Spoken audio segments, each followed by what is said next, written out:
நிறமெடுத்ததால் அழகனானவன், சரவணத்தில் உருவெடுத்ததால் வேதமானவன்.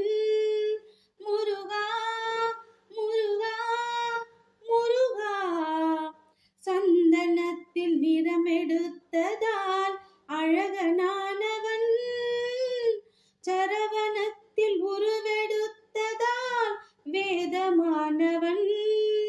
கந்தன் என்னும் பெயர் எடுத்ததால் கருணையானவன், அந்த கருணையினால் தொண்டருக்கும் தொண்டனானவன்.